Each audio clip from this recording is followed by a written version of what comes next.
नमस्कार प्यारे साथियों। झारखंड में सीजल पेपर लीक हुई, यह मामला कहां तक पहुंची, किस प्रक्रिया से गुजर रही है, एक नए अपडेट के साथ मैं बताने जा रहा हूं। फर्स्ट में आप देख लें कि हमारे मुख्यमंत्री जी माननीय हेमंत सोरेन ने इन्होंने बोले थे कि निष्पक्ष जांच हो, अर्थात साफ सुथरा तरीके से सीजल परीक्षा में जो गड़बड़ी हुई है इसकी जांच होनी चाहिए। और सीजल परीक्षा में गड़बड़ी के मामले में एफआईआर भी दर्ज किया गया था, लेकिन अभी तक इसकी 100% जो है से दोषीवारों को पकड़ करके सार्वजनिक नहीं किया गया है।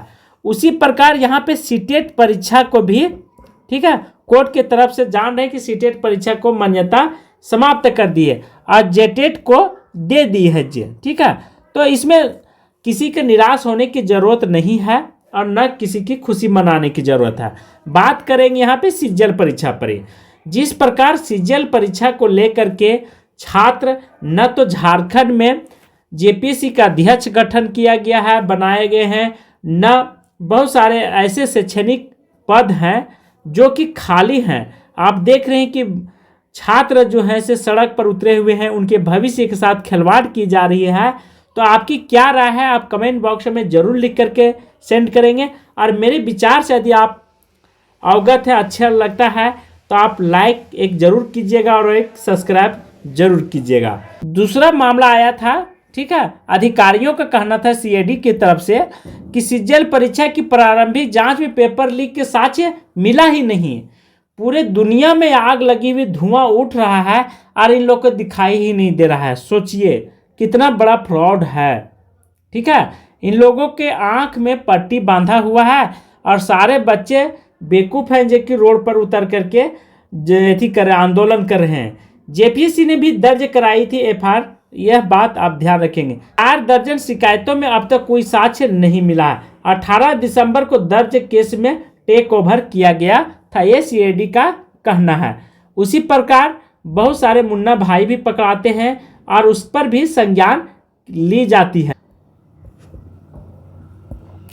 तीसरा यहाँ पे गड़बड़ी पाई गई थी कि सीजल परीक्षा सीआईडी को मिली थी 40 शिकायतें दिया गया था छात्रों की तरफ से। यह बहुत बड़ी उपलब्धि है। जिस प्रकार झारखंड के युवाओं ने अपना समय निकाल करके साक्ष्य प्रस्तुत कर रहे हैं, इसके लिए इनको बहुत बहुत धन्यवाद देना चाहता हूं। और शिकायत में कुछ व्हाट्सएप चैट और फोटोग्राफ और वीडियो भी रिकॉर्डिंग शामिल थे। तो जो व्यक्ति सीजल परीक्षा रद्द करने में शामिल हैं या गड़बड़ी कराने में या सरकार को बदनाम करने में, उनको सशक्त और बहुत ही कठोर कानूनी तरीके से उसे दंड देना चाहिए। तो परीक्षा में गड़बड़ी को लेकर कुल 40 शिकायतें सीआईडी को मिली थी। इन शिकायतों के निराकरण के लिए डीजीपी अनुराग गुप्ता ने जांच का निर्देश दिया था। उन्होंने बताया कि शिकायतों में कुछ व्हाट्सएप चैट भी और फोटोग्राफ वीडियो रिकॉर्डिंग भी दिया गया है और सभी शिकायतों की गहराई से जांच की जाएगी। पर अभी तक इसकी पता ही नहीं चल रहा है कि आगे कुआं की पीछे खाई है। बाद में आगे की कार्रवाई को लेकर तैयारी करे। परीक्षा को प्रभावित करने का प्रयास भी किया गया। इन दोनों केस के दर्ज होने बाद सीआईडी द्वारा जेएसएससी परीक्षा में कथित गड़बड़ी या अनियमितता को लेकर आम लोगों के लिए सूचना प्रकाशित किया गया था, जिसमें से परीक्षार्थियों का कहना था, मतलब सीआईडी का कहना था कि यदि आपके पास कुछ साक्ष्य है तो लेकर के आवे, और ऑडियो और वीडियो तब उसे भी उपलब्ध कराने को कहा गया था। इसके बाद पिछले 4-5 दिनों में सीआईडी ने कुल 40 शिकायतें को आधार बनाया था, उनके पास पहुंच गया था। ये छात्र के लिए बहुत बड़ी उपलब्धि मानी जाती है। और यहाँ के छात्र जिस प्रकार के मनोबल बढ़ा करके मतलब निराशा न होते हुए भी इन्होंने जिस प्रकार अपना साहस का परिचय दे रहे हैं, इनके लिए पुनः धन्यवाद देता हूँ। बहुत सारे विद्यार्थी दोस्तों, यहाँ पे बहुत सारे विद्यार्थी जो हैं इस बात को जान रहे हैं कि क्वेश्चन जो है से हूबहू छाप दी गई है सीजल परीक्षा में। तो ऐसा नहीं कि क्वेश्चन हूबहू छापा नहीं जाता है या नहीं आता है, लेकिन इतना नहीं कि 100% मिल जाए।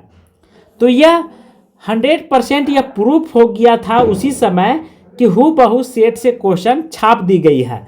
फिर भी सीआईडी जो है से मानने से इनकार करी, उनको साक्ष्य चाहिए।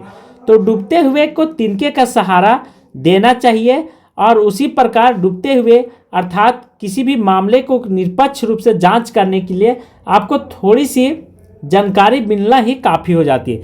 तो इतना बड़ा धांधली आपके सामने हुआ, इतना बड़ा प्रूफ आपके सामने दिखाई दे रहा है, फिर भी आप कह रहे हैं कि साक्ष्य की कमी पाई जा रही, साक्ष्य नहीं मिला है 100%, तो कहीं ना कहीं आपका दिल में काला है, यह बात आप समझ लें। तो यह बहुत ही दुख की बात है झारखंड में।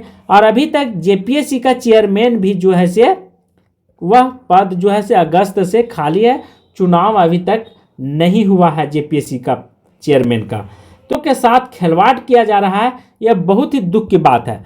तीसरा यहाँ पे और प्रूफ मिला है कि देख लीजिए, इस तरह से पेपर हूबहू मिले थे आंसर छापते हुए। जब पेपर लीक नहीं हुआ तो यह बाहर में हूबहू आंसर कैसे मिल रहा था? देखिए ये क्वेश्चन था, ठीक है, और यहाँ पे आंसर किसी के द्वारा लिखा जा रहा था। तो इस तरह से बहुत सारे साक्ष्य, बहुत सारे प्रूफ भी मिले हैं, लेकिन सीआईडी इसे मानने से इनकार करे। अभी तक जो है से यह अंधेरे के दायरे में, अंधेरे घर में रखा गया है, अर्थात बर्फ के बक्से में डाल दिया गया है।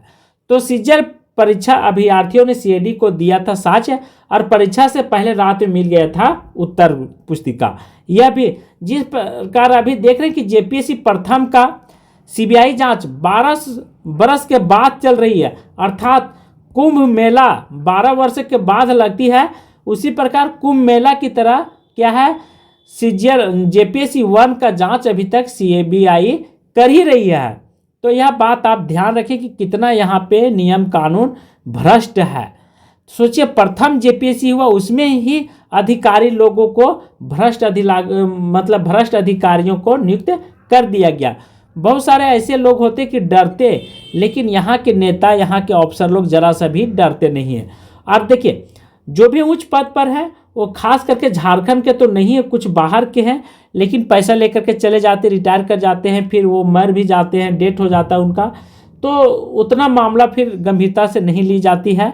इसी कारण से वो डरते नहीं हैं और सोचते हैं कि हम संवैधानिक पद पर हमें कौन हटाएगा, ये भी उनके पास घमंड होती है। तो ऐसे ऐसे प्रूफ मामले आए हैं कि शायद ही किसी को यह बात पसंद लगेगी। और जो छात्र सीजीएल रद्द होने के लिए लगे हुए हैं वो पक्का सीजीएल रद्द होगा, इसमें कोई शक नहीं है, 100% सीजीएल रद्द होगी। तो आज की क्लास मैं यहीं पे समाप्त कर रहा हूँ।